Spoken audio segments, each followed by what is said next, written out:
പേയെ സുഖം ജീവിതത്തിൽ പ്രധാനപ്പെട്ട കാര്യങ്ങൾ അതിനെ കൊണ്ടും കരാപ്പില്ല. ഈ പുസ്തകത്തിൽ എഴുത്തു അങ്ങ് നോക്കണം. ഈ സുഖവാർത്ത അങ്ങ് നോക്കൂ.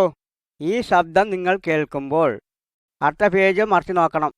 ചിലപ്പോൾ കേട്ട കാര്യങ്ങളെക്കുറിച്ച് നീ എന്താ ആലോചിച്ചിരിക്കണ്ട. കാസറ്റ് ഓഫാക്കി വെക്കൂ. ഇത് വീണ്ടും ഇത് ഓണാക്കും. ആദ്യത്തെ എഴുത്തിൻ്റെ പിന്നെ നോക്കിയിരിക്കണ്ട. ഫോട്ടം മണ്ടു എല്ലാവർക്കും മുന്നേ പേയല്ലുണ്ട്. ആദ്യം പേയ് ആകാശഭൂമി ഉണ്ടാക്കണ. ആദ്യം ഒൻറ്റു വരുന്നില്ല. പേയ് ഭൂമിയിൽ സൃഷ്ടിച്ച ശേഷം ബ്ലാക്ക് ഉണ്ടായിരുന്നു. ബ്ലാക്ക് ഉണ്ടായി. പേയ സൂര്യനും ചന്ദ്രന് നക്ഷത്രങ്ങൾ ഉണ്ടാക്കി. പേയ് എത്തി നല്ല പേയോ എത്തി നല്ല പേയ് എല്ലാവരും നോക്കണ്ട. നീല നിർത്തിണ്ടാവോ. ഫോട്ടം രണ്ടെണ്ണം. പേജ് വചനം. ഈ കാണുന്ന ഫോട്ടം ഈ ബുക്ക് പേയിൻ്റെ ബുക്ക്. ഇത് പേജിൻ്റെ വചനമാണ്. ഇത് പേയിൻ്റെ കുറിച്ച് പേയിൻ്റെ വഴികളെ കുറിച്ച് മനുഷ്യനോട് കൃപയെക്കുറിച്ച് അവൻ ബുക്കിലുണ്ടോ. നിങ്ങളോട് കരാപ്പിൻ്റെ ഫോട്ടം മൂന്നെണ്ണമോ. പേയ് എല്ലാവരും പഠിച്ചു വിട്ടകോ. അവൻ അരളി ചെയ്തതെല്ലാം അവനെ വചനപ്രകാരം ഉണ്ടായി. അവൻ ചെന്ന പോലെ കഥ ഉണ്ടായി. തണ്ണീലിൻ്റെ കരയിൽ വേർപെടുത്തുന്ന കടാലും ഭൂമിയുമായി ജീവജാലങ്ങളെ സൃഷ്ടിച്ചു. തണ്ണീലെ മീനുകളും ആകാശത്തെ വളരി കരയിലെ മൃഗങ്ങളെ സൃഷ്ടിച്ചു. അവന് സൃഷ്ടിച്ചതൊക്കെ നന്നായി എന്നും പേയ് കണ്ടു. ഫോട്ടോ 4. ആദാമും ഹവ്വായും. പേയ് ആദ്യം ഭൂമിയിൽ ആമ്പളനും പൊമ്പളനും ഉണ്ടാക്കി. പേയുടെ രൂപത്തിൽ ചായത്തിൽ ഉണ്ടാക്കി. ആമ്പളൻ ആദാമൻ്റും പൊമ്പളൻ ഹവ്വാൻ്റും വിളിച്ചു. പേയ് തൻ്റെ സൃഷ്ടിയുടെ മേലെ അധികാരം കൊടുത്തു. അവർക്ക് വേണ്ടി മനോഹര തോട്ടമുണ്ടാക്കി. പേയ് അവരെ അവിടെ പാർപ്പിക്കുക. പേയ് അവരെ കൂടെ നടാക്കുക. കൂട്ടത്തോട് നിങ്ങൾ കരാപ്പുക. പേയുടെ പുള്ളികൾ സ്നേഹമായിരുന്നു. ആ തോട്ടത്തിൽ ഒരു മരത്തിൻ്റെ പഴം ഒഴികെ ബാക്കിയുള്ള എല്ലാ പഴം കൊടുത്തു. എല്ലാ പഴം അവർ ഭക്ഷണത്തിനായി കൊടുത്തു. എന്നാൽ ചത്രമായി ചെയ്ത്താൻ തോട്ടത്തിൽ വന്ന് അവായിനെ ഊണ്ടി. വീണ്ടും അവായിനെ ഊണ്ടി. പേയ് തിന്നണ്ടെന്ന് പറഞ്ഞപ്പോൾ തിന്നു. ആദാമിന് കൊടുക്കുകയും ആദാം പേയുടെ കൽപ്പന ലംഘിച്ചു. ഫലം കഴിച്ചു. അങ്ങനെ പേയുടെ കൽപ്പന ലംഘിച്ച അങ്ങനെ പേയുടെ കൂട്ട് തെറ്റിച്ച ആദാം ഹവ്വായും ജീവഫലം മരം മറ്റൊരു ഫലം തിന്നു.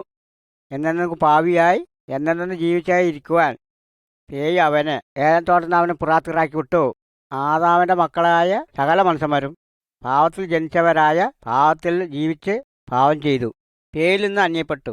ആയതിനാൽ നുമ്പൽ രോഗവും കഷ്ടതയിൽ ജീവൻ മനസ്സിൽ കടന്നു. ഫോട്ടം 5. കയ്യൂനും ആവേലും. ആദാമും ഹവ്വായ്ക്കും പിള്ളകൾ ജനിച്ചു. ഒന്നാമൻ കയ്യൻ, രണ്ടാമൻ ആവൽ. അവർ വലിയതായി. അപ്പ അമ്മ പേയിനെ പറ്റി കൂടുതൽ അറിയുവാൻ സാധിച്ചാൽ അവർ രണ്ടുപേരും പേയിനെ യാഗം കഴിച്ചു. കയ്യീൻ്റെ യാഗത്താൽ പേയിനെ സന്തോഷിച്ചില്ല. കാരണം തൻ്റെ ഇഷ്ടപ്രകാരം തൻ്റെ വഴിയിലായിരുന്നു. എന്നാൽ പേയിനെ യാഗത്തിൽ സന്തോഷിപ്പിച്ച തൻ്റെ സഹോദരനായ ആബേലിനെ കയ്യനിക്ക് ഇഷ്ടമായിട്ടില്ല. കോപത്തിൽ അരിയം വന്നു ആബേലിനെ കൊന്നുകളഞ്ഞു. പേയ് ന്യായവിധി കയ്യൻ്റെ മേൽ വന്നു. പേയ് പാവത്തെ വെറുക്കുന്നു. പേയ് കോപത്തെ ക്ഷണിച്ചു വരുത്തുന്നു. പേയ് മനുഷ്യനുമായി കൂട്ടായ്മ ആയിരുവാൻ താല്പര്യപ്പെടുന്നു. ഒരു കുറയുമില്ല. എല്ലാവരും പാവം ചെയ്ത പേയത്തെ തേജസ് ഇല്ലാതെ ഇരുന്നതിനാൽ മനുഷ്യൻ്റെ പാപം പേയിൽ നിന്നും ഞങ്ങളെ വേർപെടുത്തുന്നു. ഫോട്ടം 6. നോവയുടെ പെട്ടകം. ആദാമിൻ്റെയും ഹവ്വായിയുടെയും തലമുറകൾ പലതായി. പുള്ളിയാൾ വർദ്ധിച്ചു. പേയിൽ നിന്ന് വിട്ടുപോയ പാവികളായ മനുഷ്യൻ അനുസരണക്കേട് പാവത്തിനാൽ പേയിനായി മത്സരിച്ചു. ഭൂമിയിൽ മനുഷ്യൻ്റെ ദുഷ്ടത വലുത്. അവൻ്റെ ഹൃദയ വികാരങ്ങൾ നിരൂപണമൊക്കെയും ദോഷമുള്ളതാകയാൽ പേയം വലിയ തണിയാൽ നാം ചെല്ലുവാൻ തീരുമാനിച്ചു. എന്നാൽ പേയിൻ്റെ കൃപ കിട്ടിയ നോഹ കുറ്റമില്ലാത്ത നീതിമാൻ ആയിരുന്നു. വരുവാനുള്ള തണ്ണി പ്രളയത്തിൽ നിന്നും നോഹയും കുടുംബത്തിൻ്റെയും രക്ഷക്കായിട്ട് ഒരു പെട്ടകം പണിയുവാൻ അവർ കരുതി. പേയ് കൊടുത്ത മാതൃക പ്രകാരം പെട്ടകം പണിയുവാൻ നോഹയ്ക്ക് ആടുകൾ എടുക്കേണ്ടി വന്നു. പെട്ടകം പണിതിരുന്നതിനൊപ്പം തന്നെ നോഹ വരാൻ പോകുന്ന പേയ് കോപത്തെയും തണ്ണി പ്രളയത്തെപ്പറ്റി മനുഷ്യൻ ആദ്യം മുന്നറിയിപ്പ് നൽകിയിരുന്നു. എന്നാൽ മനുഷ്യൻ തൻ്റെ അതിക്രമങ്ങൾ വർദ്ധിച്ചല്ലാതെ നോഹയുടെ മുന്നറിയിപ്പിനെയോ പേയ നായ വിധിയോ കാതുകൊള്ളുകയോ വിശ്വസിക്കുകയോ ചെയ്തില്ല. കോട്ടമേഴ് തണ്ണിപ്രളയം. പേയ് സകല ജീവജാലങ്ങളിൽ നിന്നും രണ്ട് ഈരണ്ടീരണ്ടായി ആണും പെണ്ണുമായി നോഹയുടെ അടുക്കൽ എത്തിച്ചു. അവർ പട്ടയത്തിൽ കയറി. നോഹവും കുടുംബവും പട്ടയത്തിൽ കയറി. നോഹയും പൊമ്പിളയും നോഹയുടെ 3 ആൺപിള്ള അവരുടെ ഭാര്യമാരോടക്കം 8 പേര് പട്ടണത്തിൽ കയറി. പേയ് പട്ടണത്തിൻ്റെ വാതിലടച്ചു. 7 നാൾ കഴിഞ്ഞിട്ട് പേയ് വലിയ മഴ അയച്ചു. ഭൂമിയുടെ ഉറവുകളുടെ ആയം തുറന്നു. തണ്ണി പ്രളയം ആരംഭിക്കുകയും 40 ദിവസം തണ്ണി ഉയർന്നിരുന്നു. പെട്ടകം ഭൂമിയിൽ നിന്നും ഉയർന്നുകൊണ്ടേയിരുന്നു.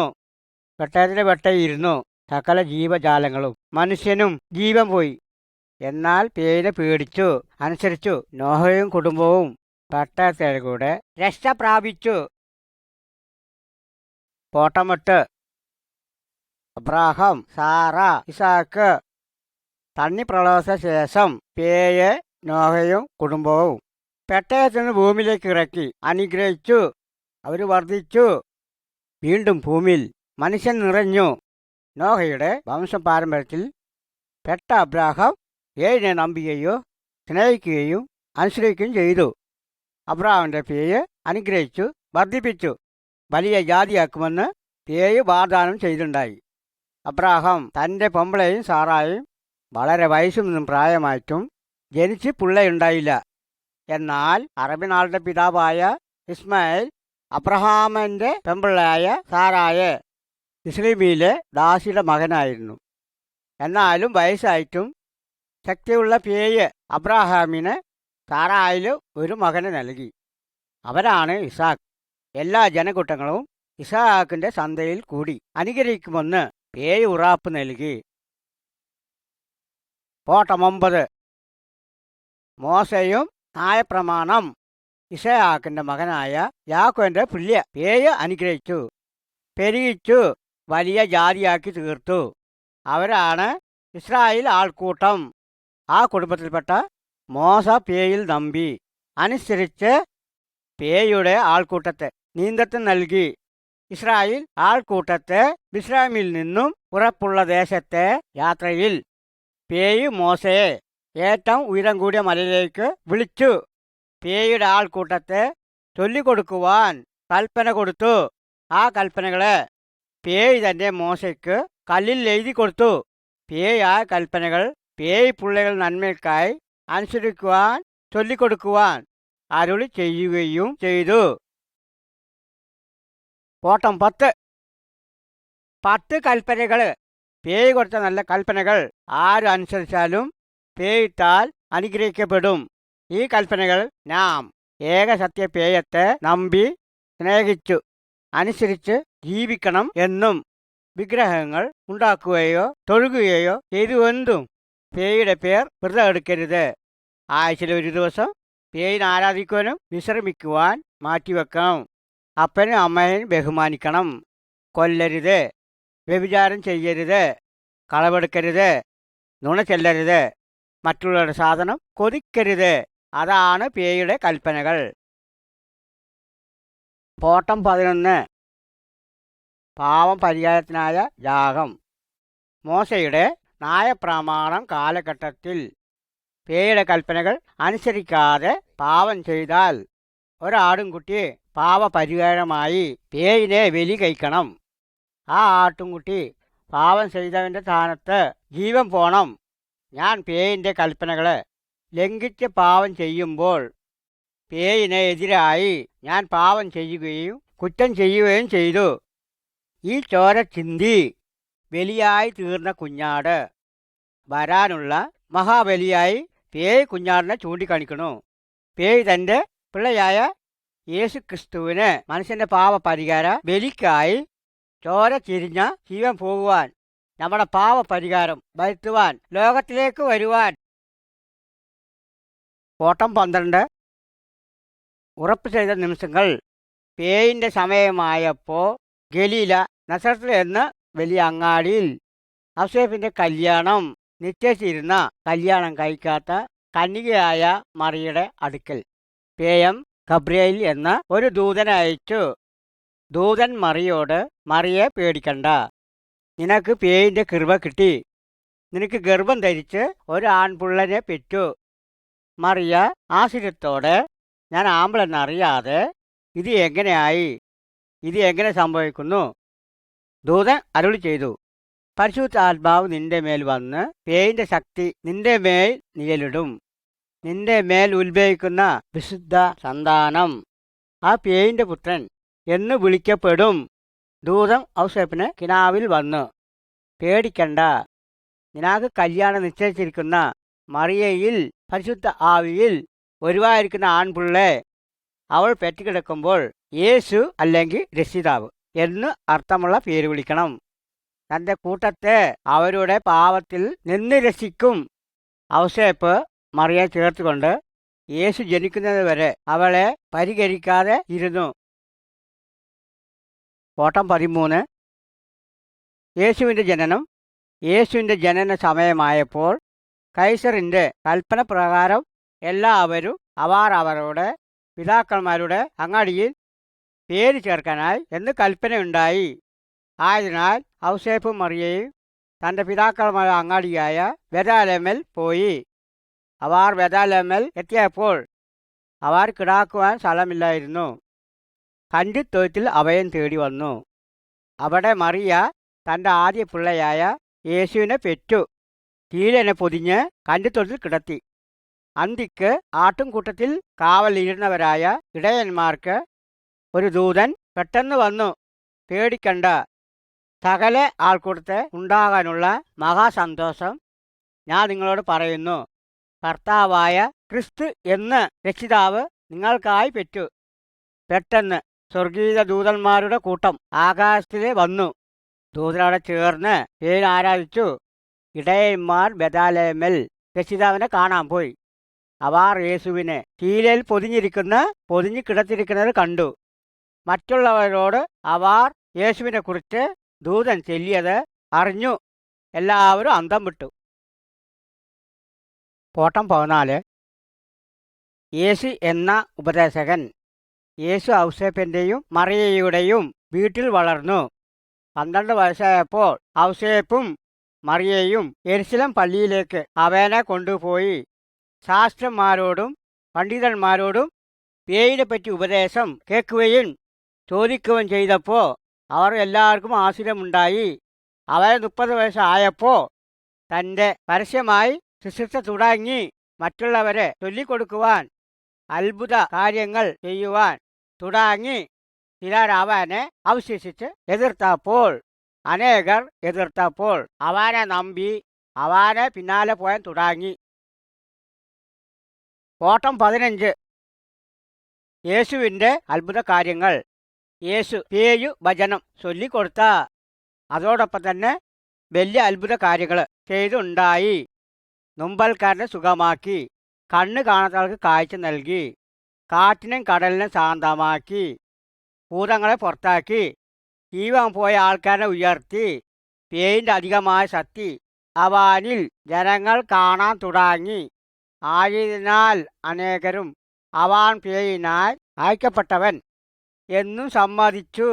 അതിശേഷിച്ചു മാത്രമല്ല, അവൻ നമ്മെ സഹായിക്കുവാൻ കഴിയുമെന്ന് വിശ്വസിച്ച് അവനൊപ്പം ചെന്നു. ഓട്ടം 16. യേശുവിൻ്റെ കഷ്ടാനുഭവം. യേശുവിലും അവൻ്റെ അതിശയപ്രവർത്തികളിലും വിശ്വസിച്ചു അനേകർ അവൻ്റെ സഹായം അനുഭവിച്ചു. പേയ് മാർഗത്തെ പറ്റി പഠിച്ചു. അവർ യേശു ക്രിസ്തുവിൽ വിശ്വസിച്ചു. യേശു ക്രിസ്തു ലോകത്തിലേക്ക് വന്നതിൻ്റെ മുഖ്യ ഉദ്ദേശം പേയുടെ സ്നേഹം നമ്മെ അറിയിപ്പിക്കുവാൻ, അനുഭവിപ്പാനും പാവത്തിൻ്റെ നഷ്ടപ്പെട്ടു പോയത് മനുഷ്യരെ പേയിൻ്റെ അടുക്ക് തിരികെ കൊണ്ടുപോകുകയും ചെയ്യുവാൻ. എന്നാൽ ആ കാലഘട്ടത്തിൽ മതനേതാക്കന്മാർ അവനെ അസൂയപ്പെട്ടു, ചങ്ക് കഠിനപ്പെട്ടു. യേശു ക്രിസ്തു പേയിത്താൽ ഐക്യപ്പെട്ടവനെന്നു നമ്പാതെ തള്ളിക്കളഞ്ഞു. പേയിനോട് കൂടുതൽ പാവം ചെയ്തു. മാത്രമല്ല, യേശു ക്രിസ്തുവിനെ കുറിച്ച് നുണ പറഞ്ഞ് പരാതി അവൻ്റെ മേൽ കുറ്റം ചുമത്തി. അവനെ പിടിച്ചു പടയാളികളോടും കഠിനമായി ഉപദ്രവിച്ചു. ഉപദ്രവിക്കപ്പെട്ട യേശുവിനെ മുള്ളിനാൽ കിരീടം പണിഞ്ഞ് തലയിൽ വെച്ച് ഉപദ്രവിച്ച് പരിഹസിച്ച് അവനെ നിസ്സാരനാക്കി. തനിക്ക് സകല മനുഷ്യനെ നശിപ്പിക്കുവാൻ കഴിയുമായിരുന്നെങ്കിലും അവൻ തന്നെത്താൻ അവർക്ക് ഏൽപ്പിച്ചു കൊടുത്തു. കാരണം ഇത് എല്ലാം പേയ് ഇതാണ് ശരണം. മനുഷ്യന്റെ നന്മയ്ക്ക് വേണ്ടി താൻ അനുഭവിക്കേണ്ടതാണെന്ന് അവൻ അറിയാമായിരുന്നു. കോട്ടം 17. യേശുവിൻ്റെ ക്രൂശീകരണം. യേശുവിനെ അവർ കളിയാക്കി മുറിയേൽപ്പിച്ച ശേഷം അവനെ മരാക്കുരിശിൽ കയ്യും കാലിലും ആണി അടിച്ച് തറച്ചു കൊന്നു. ആ മരാക്കുരിശിൽ അവൻ ജീവൻ പോകുന്നവരെ അവർ അവനെ തൂക്കി. അന്ന് കുറ്റവാളികളെ ഇങ്ങനെ കഠിനമായി ശിക്ഷിക്ക പതിവായിരുന്നു. 2 കളവുകാർ അവനോടൊപ്പം ഇടത്തും വലത്തുമായി ക്രൂശിച്ചു. അവന് ആധാർമികളോടും കൂട്ടത്തിൽ എണ്ണി വരുത്തി. എന്നാൽ ഒരു കുറ്റം ചെയ്യാത്ത യേശു നമ്മുടെ പാവത്തിൻ്റെ ശിക്ഷ അവൻ കാൽവരി കുരിശിൽ ഏറ്റെടുത്തു. ഒരു വ്യത്യാസമില്ലാതെ പാവം ചെയ്ത് പേയിൻ്റെ വെളിച്ചം നഷ്ടപ്പെട്ടവരായിരുന്നു.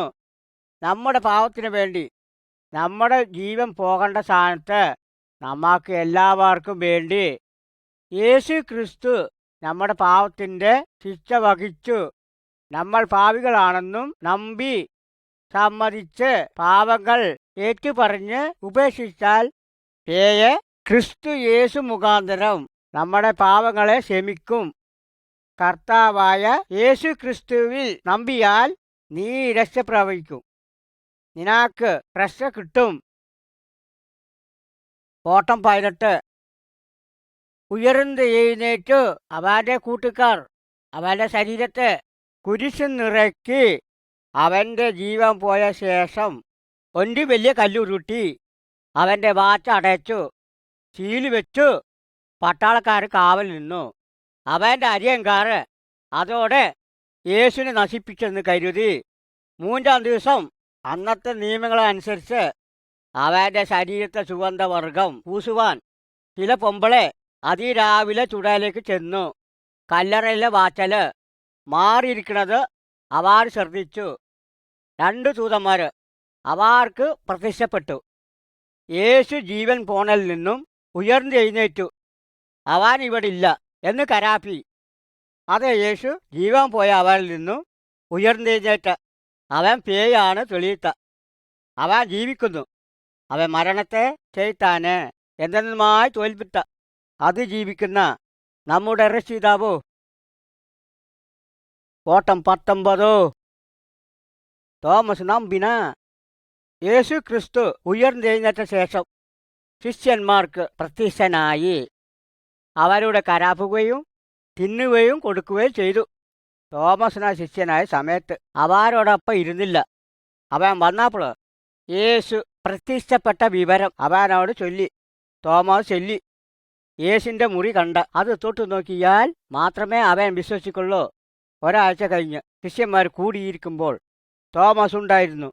യേശു അവർക്ക് പ്രത്യക്ഷനായി. തോമസ് യേശുവിനെ കണ്ട മാത്രം അവൻ്റെ കാലിൽ വീണ് കുമ്പിട്ടു. ഈ ഫോട്ടോയിൽ കാണുന്ന പോലെ നിന്റെ കർത്താവും പേയൊന്ന് വിളിച്ചുണ്ടായി. പിന്നെ തോമസ് പിന്നെ ഒരിക്കലും സംശയിച്ചില്ല. യേശു പറഞ്ഞു, നീ കണ്ടതുകൊണ്ട് വിശ്വസിച്ചു. അങ്ങനെ കാണാതെ വിശ്വസിക്കുന്നവർ എത്ര ഭാഗ്യന്മാർ എന്നു അവൻ അരുളി ചെയ്തു. കോട്ടം 20. സ്വർഗാരോഹണം. യേശു ക്രിസ്തു ഉയർന്നെഴുന്നേറ്റ ശേഷം പല തവണ അനേകർക്ക് അവൻ പ്രത്യക്ഷനായി. അവനെ കാണുകയും അവനോട് കരാപ്പുകയും തിന്നുകയും ഒക്കെ ചെയ്തു. അവൻ ജീവിക്കുന്നു എന്ന് അവനോട് ശിഷ്യന്മാർക്ക് സംശയമെന്ന് മനസ്സിലായി. 40 നാളും കഴിഞ്ഞിട്ട് അവൻ സ്വർഗത്തിലേക്ക് പോയി. അവൻ ഈ ലോകത്തിലേക്ക് വന്ന ദൗത്യം നിർവഹിച്ചു. യേശു അവനോട് കൽപ്പിച്ചു, നിങ്ങൾ ലോകമെമ്പാടും പോയി എൻ്റെ സാക്ഷികളായി മറ്റുള്ളവരെ ശിഷ്യരാക്കി കൊള്ളുക. അവരെ എന്നിൽ നിന്ന് കേട്ടത് പഠിപ്പിക്കുകയും ചൊല്ലിക്കൊടുക്കുകയും അത് അവർ അനുസരിക്കുകയും ചെയ്യുമ്പോൾ അവർ എൻ്റെ ശിഷ്യന്മാരായി തീരും. ശിഷ്യന്മാർ കാണെ അവർ സ്വർഗത്തിൽ അവർ മേഘങ്ങളിൽ എടുക്കപ്പെട്ടു. അവൻ അദൃശ്യനാകുന്നവരെ അവൻ ഒറ്റുനോക്കി. അപ്പോൾ 2 ദൂതന്മാർ പ്രത്യക്ഷപ്പെട്ടു അവനോട്, നിങ്ങൾ എങ്ങനെ യേശു സ്വർഗത്തിൽ പോന്നു കണ്ടുഹോ? അപ്രകാരം അവൻ ഒരു നാൾ തിരികെ വരും. ഇപ്പോൾ യേശു സ്വർഗത്തിൽ അവൻ അരുളി ചെയ്ത പോലെ അവൻ്റെ ജനത്തിനായി ഒരിടം ഒരുക്കി. നിങ്ങൾ ഈ പേയിനെ നമ്പിയിരുന്നു. നിങ്ങൾ ഈ പേയിനെ നമ്പി അവൻ്റെ പിന്നാലെ വരുമോ? അവൻ്റെ ആൾക്കൂട്ടമായി അവൻ്റെ വരവെങ്കിൽ നിങ്ങൾ അവനെ എതിരേൽക്കുവാൻ നിങ്ങൾ ഒരുങ്ങിയിരിക്കൂ. ഓട്ടം 21. കുരിശ് മാത്രം. എന്തിനു വേണ്ടി യേശു കുരിശിൽ മരിച്ചത്? യേശു ചെയ്യാത്ത കുറ്റത്തിനു വേണ്ടി, പാവികളായ നമ്മെ രക്ഷിക്കുവാൻ. നമ്മ കുറ്റം അവൻ സ്വയം ഏറ്റെടുത്തു. ചോര ചിന്തി ജീവൻ പോയി. കുരിശ് നമ്മെ ചൂണ്ടിക്കാണിക്കുന്നത് പേയിനെ നമ്മയും തന്നെ വേർപ്പെടുത്തിയ പാവത്തെ മാറ്റുവാൻ യേശു എനിക്ക് വേണ്ടി ജീവൻ കളഞ്ഞു. യേശു പരിശുദ്ധനും പാവമില്ലാത്തവൻ പേയും കുഞ്ഞാടും പാവികൾക്കുള്ള പാവജാഗവുമാണ്. നമ്മ യേശുവിനെ നമ്പി പാവം ചെയ്യാതിരിക്കുമ്പോൾ പേയ് നമ്മുടെ പാവങ്ങളെ ക്ഷമിച്ചാൽ അപ്പോൾ നമ്മൾ പേയിൻ്റെ മക്കളാവുന്നു. അടുത്ത ചില പോട്ടത്തിൽ കൂടി അങ്ങനെ പേയ് മക്കളായ നാം അവരെ എപ്രകാരം പിമ്പറ്റം എന്ന് ചിന്തിക്കുക. ഓട്ടം 22. 2 റോഡുകൾ. യേശു നിത്യജീവന്റെ വഴികളെക്കുറിച്ച് പഠിപ്പിച്ചു. ആദാമിൻ്റെ പാപത്താൽ പാപസ്വഭാവം ജന്മശുദ്ധമാക്കിയ നാം വിശാലമായ പാപത്തിൻ്റെ വഴിയിലാണ് ജീവിതം തുടങ്ങുന്നത്. പേയിലേക്കുള്ള ഇടുങ്ങിയതും നേരുള്ള വഴിയിലേക്ക് യേശു ഈ ഫോട്ടത്തിൽ കാണുന്ന പോലെ നമ്മൾ വിളിക്കണു. ഈ വഴി സ്വർഗത്തിലേക്ക്, എന്നും ഉള്ള ജീവനിലേക്ക്. ഈ ഇടുങ്ങിയതുമായ പാതയുടെ പ്രവേശനത്തിങ്കൽ ഒരു കുരിശ് നിൽക്കുന്നത് കാണാം. യേശു കുരിശിൽ നമ്മുടെ പാവത്തിന് വേണ്ടി ജീവൻ പോയെന്ന് നമ്പി പാവത്തിന് മാനസാന്തരപ്പെടുമ്പോൾ നാം ആ പാതയുടെ പ്രവേശത്തിൽ കടന്നു. എന്നാൽ ഒട്ടനവധി പേർ ആ വഴിയിലേക്ക് മാനസാന്തരപ്പെടുന്നില്ല. കാരണം സ്വർഗത്തിലെ റോഡ് അവർക്ക് ഇടുങ്ങിയതാണ്. നാശത്തിൻ്റെയും നരകത്തിൻ്റെയും വിശാല റോട്ടിൽ സഞ്ചരിക്കുവാനാണ് അവർക്കിഷ്ടം. എന്നാൽ ഏത് വഴി നിങ്ങൾ തിരഞ്ഞെടുക്കണം? എന്തുകൊണ്ട് നിങ്ങളിപ്പോൾ നീ പേയോട് അപേക്ഷിച്ചുകൂടാ? കർത്താവായ പേയെ, പരിശുദ്ധനായ അങ്ങ്, നിന്റെ സന്നിധിയിൽ ഞാൻ പാവിയെന്ന് സമ്മതിക്കുന്നു. ഞാൻ അങ്ങക്കെതിരായി പാപം ചെയ്തു. യേശു ക്രിസ്തു എൻ്റെ പാപത്തിന് ശിക്ഷ കുരിശിൽ വഹിച്ചു. എന്നോട് ക്ഷമിക്കണമേ. യേശു ക്രിസ്തു രക്തത്താൽ എൻ്റെ പാവങ്ങളിൽ നിന്നും എന്നെ കഴുകി ശുദ്ധീകരിക്കണമേ. എന്നെ അങ്ങയുടെ പിള്ളയാക്കണമേ. കർത്താവ് യേശുവേ, അങ്ങ് എൻ്റെ ഹൃദയത്തിലേക്ക് കടന്നു വരണമേ. എന്നും നിന്റെ പിള്ളയാക്കി തീർക്കുന്നതോടൊപ്പം കർത്താവേ, അങ്ങ് എൻ്റെ ഹൃദയത്തിൽ കടന്നു വന്നു. നിന്റെ മകനായി ജീവിക്കുവാൻ, നിന്റെ മകളായി ജീവിക്കുവാൻ എന്നെ സഹായിക്കണമേ. നിന്റെ പിന്നാലെ വരുവാൻ, അങ്ങയോടൊപ്പം സ്വർഗത്തിലായിരിക്കുവാൻ എന്നെ അങ്ങ് സഹായിക്കണം. യേശു ക്രിസ്തുവിൻ്റെ നാമത്തിന് ആമേൻ. പോട്ടം 23. പേയ് മക്കൾ. ഈ പോട്ടത്തിൽ യേശു എല്ലാവരെയും, എല്ലാ വംശക്കാരെയും രാഷ്ട്രക്കാരെയും ഭാഷക്കാരെയും തന്നിലേക്ക് വിളിക്കണം. അവനെ സ്വീകരിക്കണം. അവർക്ക് അവനെ പിള്ളകളാകുവാൻ അവൻ അധികാരം കൊടുത്തു. ഇടുങ്ങിയതും നേരുള്ളതുമായ സ്വർഗീയ വഴിയിലേക്കാവുന്നു അവ നമ്മളെ വിളിക്കുന്നത്. പേയ് കുഞ്ഞുങ്ങളുടെ ഒരു വലിയ കുടുംബമാണ്. അവൻ പണക്കാർ, പാവങ്ങളോ, കറുത്തവരോ, വെളുത്തവരോ, സ്ത്രീകളോ, ആമ്പളമാർ, ആൺപിള്ളയോ പെൺപിള്ളയോ ആരായിരുന്നാലും അവൻ എല്ലാ പേരും കൂടി യേശു കൃഷ്ണൻ ഒന്നായി ഒരു കുടുംബമായി തീരുന്നു. ഓട്ടം 24. വീണ്ടും ജനനം. യേശു ഈ ലോകത്തിലായിരുന്നപ്പോൾ ഒരു അന്തിക്ക് നിക്കോദിമസ് എന്നു ഒരു മഹാപണ്ഡിതൻ യേശുവിൻ്റെ അടുക്കൽ വന്നു. അവനെ ചോദ്യത്തിങ്കൽ യേശു അതിസ്കരമായ ഒരു സത്യം അവനോട് ചൊല്ലി. പേയ് കുടുംബത്തിലാകണമെങ്കിൽ നീ നിക്കോദിമസ് വീണ്ടും ജനിക്കണം. നമ്മുടെ അപ്പനെ അമ്മനാൽ ശാരീരികമായി ജനിച്ച് തങ്ങളുടെ കുടുംബത്തിലാവുന്ന പോലെ നാം വീണ്ടും ജനിച്ചു പേയ് കുടുംബത്തിലാവുന്നു. ആദ്യത്തെ ശാരീരികമായ ജനനം. വീണ്ടും പിറക്കുമ്പോൾ ആത്മീയമായി ജനിക്കുന്നു. ഈ വീണ്ടും ജനനം പരിശുദ്ധ ആത്മാവ് നമുക്ക് നൽകി തരുന്നതാണ്. പരിശുദ്ധാത്മാവ് പുതിയ ജീവിതം നൽകുന്നു. ഈ വീണ്ടും ജനനം കർത്താവിന് നമ്മുടെ രക്ഷിതാവായി ഹൃദയത്തിൽ നാം സംഭവിക്കുകയും ആ ജീവനിൽ ഞാനും അവൻ്റെ പിന്നാലെ പോകാം പുതിയതായി തീർന്നതോടൊപ്പം പേയിൻ്റെ മക്കളായി ജീവിക്കുവാനും ഇടവരുന്നു.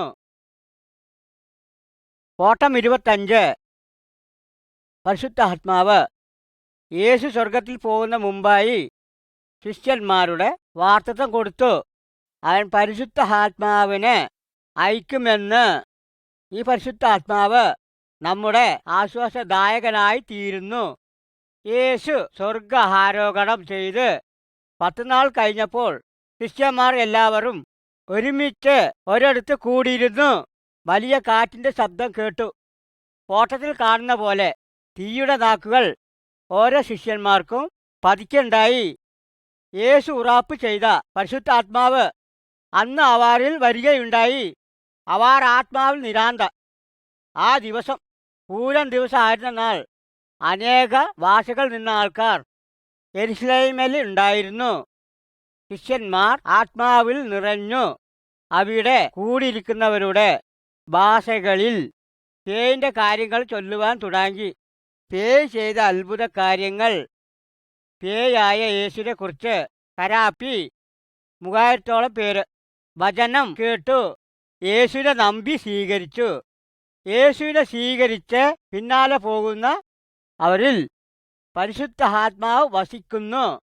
ആത്മാവ് നമ്മെ യേശുവിനെ അനുസരിക്കുവാനും പിന്നാലെ പോകുവാനും മറ്റുള്ളവരോടും യേശുവിനെ കുറിച്ച് ചൊല്ലിക്കൊടുക്കുവാനും സഹായിക്കുകയും നന്മ ശക്തിപ്പെടുത്തുകയും ചെയ്തു. ഓട്ടം 26. വെളിച്ചത്തിൽ നടക്കുക. യേശുവിനെ സ്വീകരിക്കുന്നതിന് മുമ്പ് ഈ പോട്ടത്തിൽ കാണുന്ന പോലെ കരിക്കൽ നടാതിരുന്നവരാണ് നമ്മ ഓരോരുത്തരും.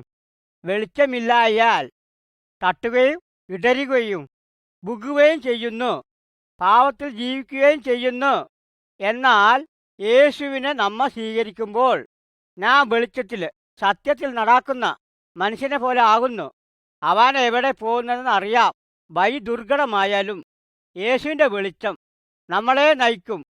യേശു കരാപ്പി, ഞാൻ ലോകത്തിൻ്റെ വിളക്കാകുന്നു. കരിക്കലിൽ നടക്കാതെ വെളിച്ചത്തിൽ നടക്കും. അവൻ്റെ പരിശുദ്ധാത്മാവ് വിശ്വാസികളെ നേർവഴി കൂടി നടാത്തും. ഓട്ടം 27. പുതിയ വ്യക്തിയായി തീർന്നു. ക്രിസ്തു യേശുവിൻ്റെ കൂടെ നടക്കുന്നവർക്ക് പുതിയ വ്യക്തികളാണ്.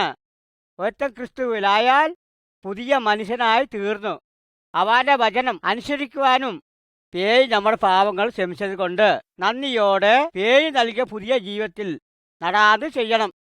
പേയിനെ സന്തോഷിപ്പിക്കാത്ത പാവത്തിൻ്റെ മാർഗങ്ങളായ അസൂയയോ പകയോ പിണക്കമോ വ്യഭിചാരമോ കളാവ് പറച്ചലോ നാം യഥാർത്ഥം തീരാതെ ബിംബങ്ങളുടെ ആരാധനയിലും പോകാതെ ജഡ അഭിലാഷങ്ങൾ ഒഴിവാക്കി പരിശുദ്ധാത്മാവിൻ്റെ ബലത്താൽ പാപം ചെയ്യാതെ ജീവിക്കും.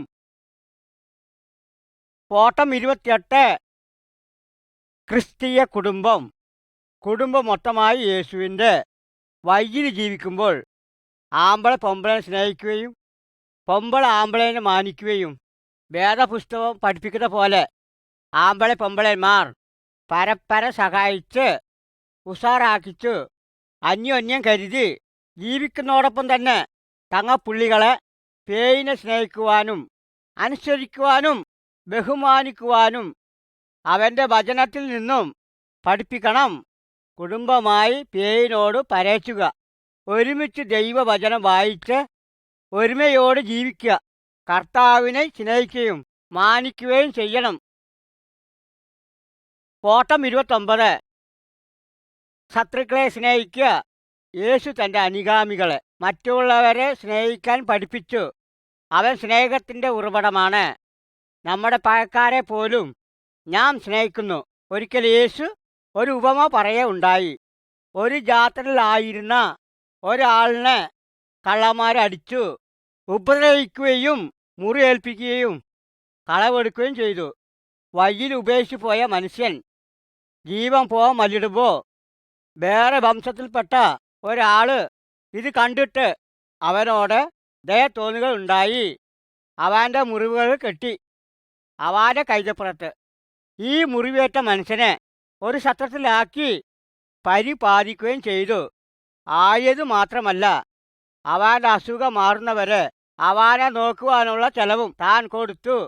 യേശു എന്നിട്ടത് പറഞ്ഞു, നമ്മൾ ഓരോരുത്തരും മറ്റുള്ളവരെ ഈ നല്ല അയൽക്കാരൻ ചെയ്തുപോലെ അവർ ആരായിരുന്നാലും അവനെ സ്നേഹിക്കുകയും കരുതുകയും അവനെ നാം കർത്താവിൻ്റെ സ്നേഹത്താൽ നാം അവരെ പരിപാലിക്കുകയും ചെയ്യണം. കോട്ട 30. യേശു സർവശക്തനായ പേയാണ്. ഈ പോട്ടത്തിൽ കാണുന്നു മനുഷ്യർ അവരുടെ ബൊമ്മകളും മന്ത്രവാദ പുസ്തകങ്ങളെയും തീയിലിട്ട് ചുട്ടുകളഞ്ഞ മുമ്പ് അവർ പിശാസിന് അടിമപ്പെട്ട് ഈ വഴിയിൽ നടന്നവരാണ്. നാമും പിശാസിൽ അടിമപ്പെട്ടവരായിരുന്നു. അവനെ സേവിക്കുകയായിരുന്നു. ഞാൻ ഇപ്പോൾ അവനെ ഭയപ്പെടുകയോ സേവിക്കുകയോ ചെയ്യേണ്ട ആവശ്യമില്ല. കർത്താവായ യേശുക്രിസ്തു അവരെക്കാൾ അധികം വലിയ ശക്തിയുള്ള പേയാണ്. കാരണം യേശുക്രിസ്തു സാത്താനെ ജയിച്ചു. അവൻ മഹാശക്തിയോടെ മരണത്തെ അതിജീവിച്ച പേയായിരിക്കാൽ അവനിൽ നാം ആശ്രയിക്കണം. പിശാസിനോടും അവൻ്റെ തന്ത്രങ്ങളോടും നമ്മെ ചേർത്ത് നിർത്തുന്ന സകലത്തെ ഒഴിവാക്കി അവൻ നമ്മെ സകലത്തിലും വിടിവിച്ച് നടത്തുവാൻ കഴിവുള്ളവനായിരിക്കാൽ അവനോട് അപേക്ഷിച്ച് അവൻ്റെ ശക്തിയിൽ ആശ്രയിച്ച് നാം ജീവിക്കണം. കോട്ടം 31. പീഡകളെ ദുരാത്മാക്കളെ പുറത്താക്കണോ. വളരെയധികം അശുദ്ധ പീഡകളെ ബാധിച്ച ഒരാളുണ്ടായിരുന്നു. ഒൻറ്റുകൊണ്ട് ബന്ധിച്ചിട്ടും കീഴടങ്ങുവാൻ സാധിക്കാത്തവനായിരുന്നു. പിശാസിൻ്റെ ശക്തിയാൽ അവ സകലത്തെ തകർത്തു നശിപ്പിച്ചു നടന്നു. അവനെ തന്നെയും അവനെ യഥാർത്ഥമായിട്ടും നശിപ്പിക്കുകയുണ്ടായി. യേശു ആ ചൈത്തം ബാധിച്ച മനുഷ്യനെ അവനിൽ നിന്നും സകല അശുദ്ധ ആത്മാക്കളെയും പുറത്താക്കി ആ മനുഷ്യനെ സ്വതന്ത്രനാക്കി അവൻ്റെ വീട്ടിലേക്കും അവൻ്റെ അയൽക്കാരോടും അവൻ്റെ മറ്റുള്ള തുണക്കാരോടും പേയ് ചെയ്തതും അവനോട് പറയുവാൻ പേയ് കൽപ്പിച്ച് അയച്ചുണ്ടായി. പിശാചും സാത്താനും യേശുവിനെ അനുസരിക്കുന്നു. നിങ്ങളും കർത്താവായ യേശു ക്രിസ്തുവിൻ്റെ നാമത്തിൽ അവനോട് എതിർത്ത് നിൽക്കുകയും കർത്താവിനെ കീഴടങ്ങി അവനെ അനുസരിച്ച് ജീവിക്കുകയും വേണം. കോട്ടം 32. പരീക്ഷ. പേയ് മക്കളെ പിശാച് പല രീതിയിൽ പരീക്ഷിക്കുവാൻ ശ്രമിക്കുന്നു. അവൻ്റെ ഉദ്ദേശം നാം യേശുവിനെ അനുസരിക്കരുത്, അനുഗമിക്കരുത് എന്നാണ്. പിശാച് പേയ് പിള്ളകളെ ലോകപരമായി കാശുകൊണ്ട്, ശീല കൊണ്ടും, മയക്കുമരുന്ന് കൊണ്ട്, കള്ളുകുടി കൊണ്ടും, അസാൻമാർഗീയ ജീവിതത്തിലും മനുഷ്യനെ പരീക്ഷിക്കുവാൻ ശ്രമിക്കുന്നു. അവൻ്റെ വിചാരം ഈ വാസ്തവങ്ങൾ നമുക്ക് വലിയ സന്തോഷം നൽകുന്നതാണ്. എന്നാൽ സാത്താൻ ചതിയനും നുണ പറയുന്നവരാണ്. നമ്മെ പേയത്തിനായി എതിരായി തിരിപ്പിക്കുകയാണ് അവൻ്റെ ഉദ്ദേശം. ആ നേരങ്ങളിൽ കർത്താവിൻ്റെ സഹായത്തിനായി അവനോടൊന്ന് പരേറ്റുക. അവ നമ്മളെ സഹായിക്കും. അവരാശ്രയിച്ച് അവരുടെ ശക്തിയാൽ പരീക്ഷയെ അതിജീവിക്കുവാൻ സാധിക്കും. കോട്ടം 33. നാം പാപം ചെയ്തു എങ്കിലും ഒരു പക്ഷേ ഒരു വിശ്വാസി പാപം ചെയ്തിരിക്കാൻ എന്താണ് സംഭവിക്കുന്നത്? യേശു ഒരു ഉപമ ഒരിക്കൽ പറഞ്ഞു. ചെറുപ്പക്കാരനായ ഒരു മകൻ അപ്പനെ വിട്ട് തൻ്റെ വീതം വാങ്ങി ദൂരദേശത്തേക്ക് പോയി. പിതാവിൻ്റെ സ്വത്ത് പാവത്തിനും അസാൻമാർഗീയ ജീവിതത്തിന് അവൻ ചെലവിട്ടു, എല്ലാം മുടിപ്പിച്ചു. ആ നാട്ടിൽ വലിയ ക്ഷാമം കടന്നു വന്നു. അവരുടെ എല്ലാം നഷ്ടപ്പെട്ടു. പട്ടിണി വലഞ്ഞു. അവന് ബുദ്ധി വന്നു. അതെ, അവൻ പേയിനോട് തീർച്ചയായിട്ടും പാപം ചെയ്തു എന്ന് മനസ്സിലായി. ആ ബുദ്ധിയോടെ അവൻ അപ്പൻ്റെ അടുക്കൽ തിരികെ വന്നു. അവൻ അപ്പനോട്, നിന്നോട് ഞാൻ പാപം ചെയ്തു. അതിനെക്കുറിച്ച് അവൻ മനസ്സലിഞ്ഞു. അവൻ അപ്പൻ്റെ വീട്ടിൽ തിരികെ ചെന്നു. അവൻ്റെ അപ്പൻ അവൻ്റെ പാപങ്ങളെല്ലാം ക്ഷമിച്ചു. അവനെ കൈക്കൊണ്ട് അവനെ സ്നേഹിച്ചു. പേയ് മക്കളെ, നാം പാവത്തിലായാൽ നാം നമ്മുടെ പാവത്തിൽ നിന്നും മാനസാന്തരപ്പെട്ട് പാവത്തിൽ നിന്നും പേയിലേക്ക് തിരിഞ്ഞു. പേയ് നമ്മുടെ പാവങ്ങളെ ക്ഷമിക്കുവാൻ അവനോട് നമ്മുടെ പാവങ്ങളെ കരാപ്പുക. അവൻ്റെ പുത്രനായ യേശുവിൻ്റെ ചോര നമ്മുടെ പാവങ്ങളെ കച്ചി നിർമ്മലമാക്കി നമ്മെ സ്വർഗത്തിലെ പിതാവിൻ്റെ അടുക്കലേക്ക് നമ്മെ വീണ്ടും എത്തിക്കും. മാനസാന്തരപ്പെടുന്ന പാവിയെക്കുറിച്ച് സ്വർഗം എപ്പോഴും സന്തോഷിക്കും.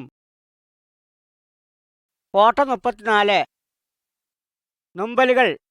പേയ് മക്കൾക്ക് നുമ്പൽ വരുമ്പോൾ നമ്മൾ എന്തു ചെയ്യണം? ഞാൻ പേയിനെ ആശ്രയിച്ചു.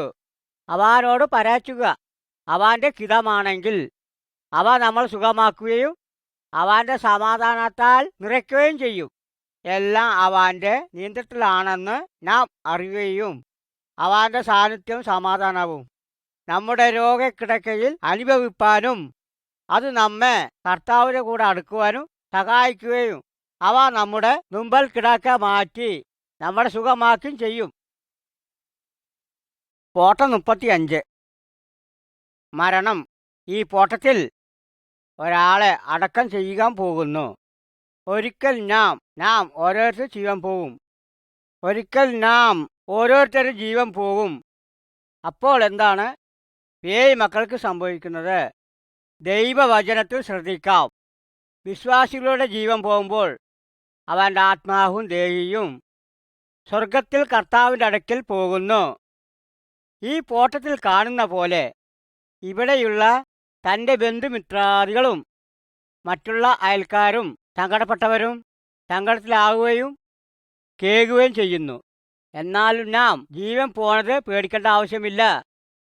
പേയ് നമ്മളെ സ്നേഹിച്ച് പാവങ്ങളെ ക്ഷമിച്ച് നിത്യമരണത്തിൽ നിന്നും നമ്മെ രക്ഷിച്ചിരിക്കാൻ ഞാൻ സ്വർഗത്തിൽ കർത്താവിൻ്റെ കൂടെയായിരിക്കും. എന്നാൽ കർത്താവായ യേശുവിനെ സ്വീകരിക്കത്തവർ വേദപുസ്തകം പറയുന്നത് അവർ നിത്യമായ നാശത്തിലും നരകത്തിലേക്ക് കടന്നുപോകും. നിങ്ങൾ ജീവൻ പോയി എവിടെ പോവും? കർത്താവിൻ്റെ രണ്ടാം വരവെങ്കിൽ തന്നെ നമ്പി ജീവൻ പോയവരെ അവൻ ഉയർപ്പിച്ച് അവനെ പോലെ ആക്കി തീർത്ത് അവരോടൊത്ത് എന്നെന്നും ആർക്കും. കോട്ട 36. കർത്താവിൻ്റെ ശരീരമായ സഭ നമ്മുടെ ശരീരത്തിൻ്റെ ഓരോ ഭാഗങ്ങൾക്കും അതാതിൻ്റെതായ പ്രാധാന്യം പ്രയോജനമുണ്ട്. കണ്ണ് കാഴ്ചയ്ക്കും കാത് കേൾക്കുവാനും നാവ് കരാഫുവാനും വായു തിന്നാനും ആയിരിക്കുന്നത് പോലെ മേലിലെ എല്ലാ ഭാഗങ്ങൾക്കും ഒരുമയോടെ പ്രവർത്തിക്കുകയും ഉപകാരപ്പെടുത്തുകയും ചെയ്യുന്നു. എന്നാൽ ഒരു ഭാഗം നുമ്പലാവുമ്പോൾ മേല് മൊത്തമായി നുമ്പലാവുന്നു. പേയ് വചനത്തിൽ കൂടി ഞാൻ മനസ്സിലാക്കുന്നത് വിശ്വാസികളെല്ലാവരും സഭയെന്ന് കർത്താവിൻ്റെ മേലുള്ള ഭാഗങ്ങളാവുന്നു. കർത്താവായ യേശുക്രിസ്തുവും ആ മേലായ സഭയുടെ തലയാണ്. എല്ലാ വിശ്വാസികളും അവരവരുടെ പ്രവൃത്തി ഉത്തരവാദിത്തോടു കൂടെ ചെയ്യേണ്ടത് ആവശ്യമാണ്. സഭയിലുള്ളവർ ചിലർ പ്രസംഗിക്കുന്നു, പാടുന്നു, കൊടുക്കുന്നു, പഠിപ്പിക്കുന്നു. ചിലർ അതിൽ നിന്നും ശുശ്രൂഷിക്കുന്നു, മറ്റുള്ളവരെ എല്ലാ രീതിയിലും സഹായിക്കുന്നു. എന്നാൽ ഒരു വിശ്വാസി തൻ്റെ ഉത്തരവാദിത്യം ചുമതലയും വേണ്ട വിധത്തിൽ ചെയ്തില്ലെങ്കിൽ മൊത്തം സഭയ്ക്കും അത് യഥാർത്ഥമായിട്ടും പ്രയാസമുണ്ടാക്കുന്നു. ആയതിനാൽ എല്ലാ വിശ്വാസികളും ഒരുമിച്ച് പ്രവർത്തിച്ച് അന്യനും സഹായിച്ച് കർത്താവിൽ പെരുകുകയും വളരുകയും ചെയ്യണം. കോട്ട 37. ആരാധനകൾക്കായി വിശ്വാസികൾ കൂടി വരണം. വിശ്വാസികൾ പതിവായി ഒരിടത്ത് ആരാധനയ്ക്കായി കൂടണം. അവർ കൂടി വരുമ്പോൾ പേയിനെ പ്രാർത്ഥിക്കണം. പേയുടെ വചനത്തിൽ നിന്നും കേൾക്കുകയും പഠിക്കുകയും ചെയ്യണം.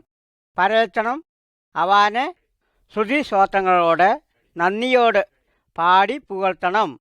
കർത്താവിൻ്റെ വേലക്കായി നാം പകുതിയെ അനുഗ്രഹങ്ങളിൽ നിന്നും കൊടുക്കണം.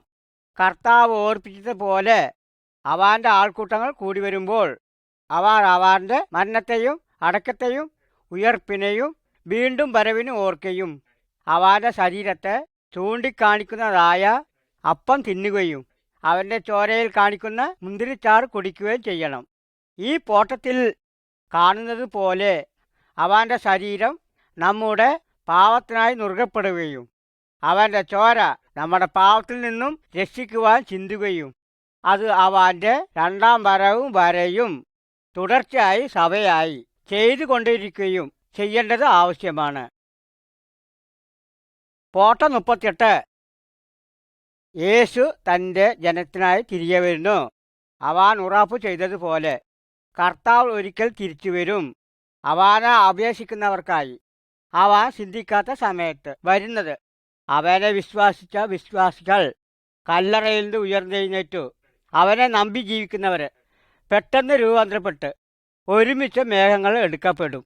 അങ്ങനെ നാം കർത്താവിനോട് എന്നെന്നും ആയിരിക്കും. യേശുവിന് വിശ്വാസമില്ലാത്തവർ തള്ളപ്പെടും. പേയുടെ ന്യായവിധി കഠിനമായി അനുഭവിക്കേണ്ടി വരും. അവൻ എപ്പോഴും വരുമെന്ന് നമ്മൾ അറിയാത്ത കൊണ്ട് എപ്പോഴും ഒരുങ്ങി കാത്തിരിക്കണം. ഒരു പക്ഷേ കർത്താവ് ഇന്ന് വരുവാണെങ്കിൽ നിന്നെ അവനെ എതിരേൽക്കുവാൻ നീ ഒരുങ്ങിയിട്ടുണ്ടോ?